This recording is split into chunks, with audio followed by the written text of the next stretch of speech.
அயோத்தியா காண்டம் chapter 26. இப்படி கௌசல்யை மங்கள ஆசீர்வாதம் செய்ய ராமன் அவளுக்கு நமஸ்காரம் பண்ணிட்டு தர்ம மார்க்கத்தை அனுசரிச்சு வனத்துக்கு போகிறதுக்கு ரெடியானார். அப்போ சீதை கிட்ட சொல்லிக்கிறதுக்காக தன்னுடைய அந்தப்புறத்துக்கு புறப்பட்டார்.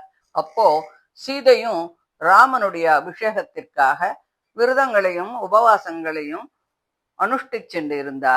அவளுக்கு பட்டாபிஷேகத்துக்கு இப்படி ஒரு இடையூறு ஏற்பட்டிருக்கு அப்படிங்கிறது அவளுக்கு தெரியல.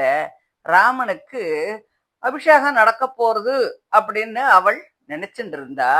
பூஜையெல்லாம் முடிச்சுட்டு ரொம்ப சந்தோஷமான மனசோடு ராஜ்யாபிஷேகமானவர்களுடைய பாதங்கள்ல அவளுடைய பட்ட மகிழ்ச்சிகள் எல்லாம் கந்த புஷ்பங்களால அர்ச்சனை பண்ணணும் அப்படின்னு இருக்கக்கூடிய அந்த ராஜ தர்மத்தை அவள் தெரிஞ்சுட்டு இருந்ததால வெண்குடை, சாமரம், மங்களவாத்தியம், யானைகள், குதிரைகள், ரதங்கள், காலாட்கள் ஆகிய பரிவாரங்களோடு ராமன் எப்ப வருவான் அப்படின்னு எதிர்பார்த்து காத்துட்டு இருந்தா.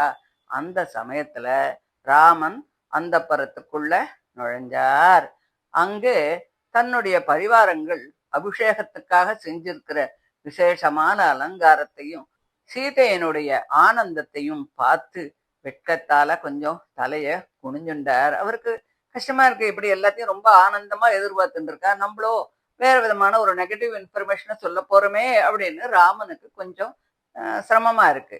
தன்னுடைய புருஷன் இப்படி வாடின முகத்தோட கவலையால வரத பார்த்துட்டு சீதை தான் உட்கார்ந்த இடத்துல இருந்து ஏந்துண்டு எப்பொழுதும் போல் இல்லாம கொஞ்சம் கூட சந்தோஷம் இல்லாம தலைய குனிஞ்சுட்டு இப்படி வராரே அப்படின்னு அவ பயப்படுறா. ராமனுக்கு அதுவரையில வருத்தம் அப்படிங்கிறதே இல்ல. தான் சொல்ல போகிற வார்த்தைகளை கேட்டு சீதைக்கு துக்கம் வருமே அப்படின்னு நினைச்சு அவருக்கு ரொம்ப துக்கம் வருது. தன் மனோதைரியத்தை இழந்து ஒரு நாளும் துக்கத்தை அறியாத சீதை நான் காட்டுக்கு போயிட்டா எப்படி கஷ்டப்படுவாளோ, எப்படி காலங்கழிப்பாளோ அப்படிங்கிற ஒரு துக்கம் ஏற்படுறது அவருக்கு. அதனால முகத்துல காந்தி குறைஞ்சு போச்சு. கையில் கிடைத்த ராஜ்யத்தை நான் இழந்து விட்டேன், நானும் காட்டிற்கு போகும்படி ஆச்சுன்னு இவளுக்கு நான் எப்படி சொல்வேன் அப்படின்னு ரொம்ப வருத்தத்தினால அவருக்கு உடம்பெல்லாம் வேத்து போறது. தன் மனசில் உள்ள அந்த கிளேசத்தை அவரால் அடக்க முடியல. அதை சீதை பார்த்தா. மிகுந்த ஆனந்தத்தை அனுபவிக்க வேண்டிய இந்த நேரத்துல இவர் ஏன் இப்படி துக்கப்படுறார்? பிராமண சிரேஷ்டர்கள் பிரகஸ்பதியை தேவதையாக உடைய புஷ்ய நட்சத்திரத்தோடு கூடிய இன்றைக்கு சந்திரன் சேர்ந்து இருக்கான் அப்படின்னும் அதில் ஏதாவது நல்ல காரியத்தை ஆரம்பிக்கிறவாளுக்கு மங்களம் உண்டாகும் அப்படின்னும் தங்களுடைய அபிஷேகத்துக்கு அது மிகவும் சரியான முகூர்த்தம் அப்படின்னும் சொல்லி இருக்காளே. அப்படி இருக்க நீங்கள் சந்தோஷப்படாமல் வருத்தப்பட காரணம் என்ன? நுரையை போல வெண்மையாக 100 தங்க கம்பிகள் உள்ள குடையால் மறைக்கப்பட்டு தங்களுடைய முகமானது பிரகாசமாக இல்லையே.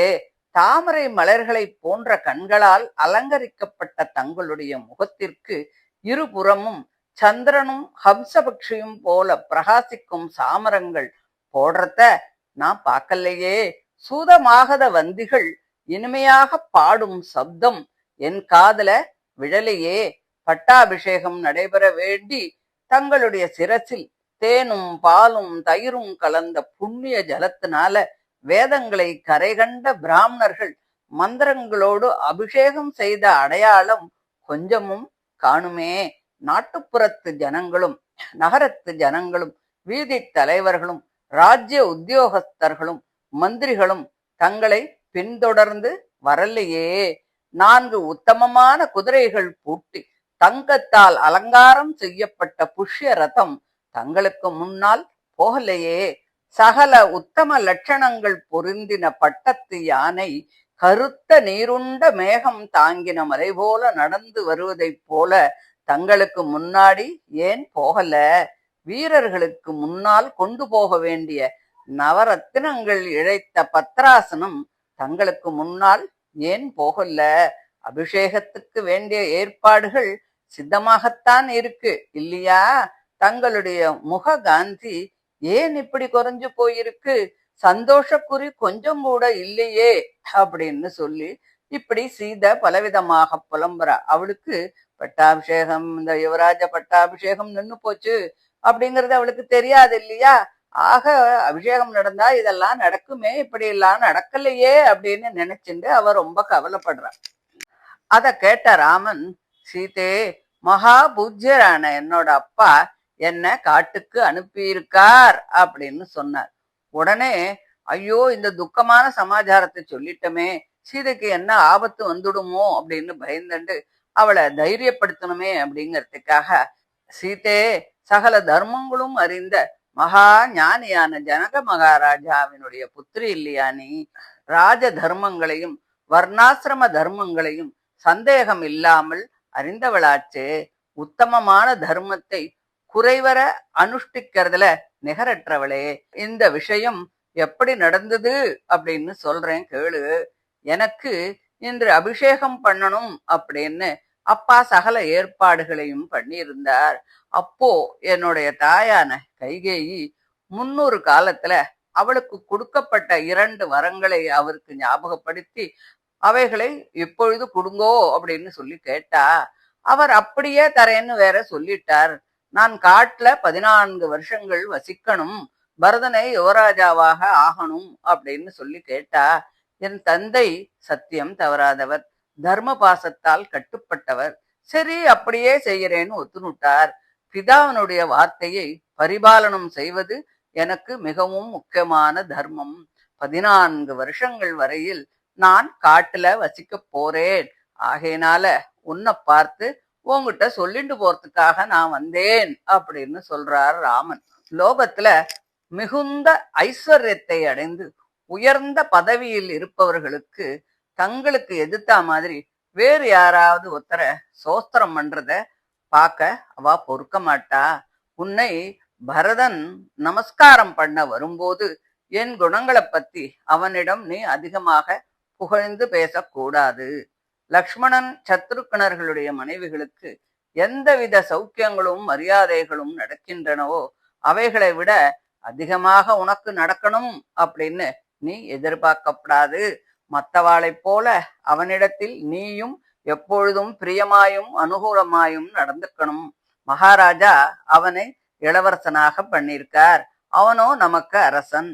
ஆகையால் அவனுக்கு பிரியம் உண்டாகும்படித்தான் நாம நடந்துக்கணும்.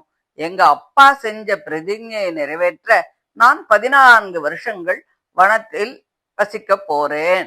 நான் மகரிஷிகள் நிறைந்த வனத்திற்கு போன பிறகு நீ விரதங்களையும் உபவாசங்களையும் அனுஷ்டிச்சுண்டு புண்ணியமாக காலத்தை கழிக்க வேண்டும்.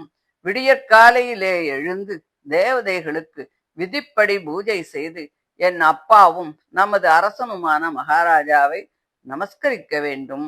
என் தாய் கௌசல்யை வயசானவள், என்னை விட்டு பிரிந்த துக்கத்தால் வருந்திக் கொண்டிருப்பாள். நீ உத்தமமான தர்மத்தை அனுஷ்டிக்க விரும்பினால் அவளுக்கு விசேஷ மரியாதையை செய்ய வேண்டும். என் மற்ற தாய்களிடத்திலும் பிரீதியையும் சிநேகபாவத்தோடும் நீ நடந்து கொள்ள வேண்டும். அவளுக்கு எந்த ஒரு குறைவும் நேராம நீ பார்த்துக்கணும். எங்கிட்ட அவள்லாம் இப்படித்தான் நடந்துட்டு இருக்கா.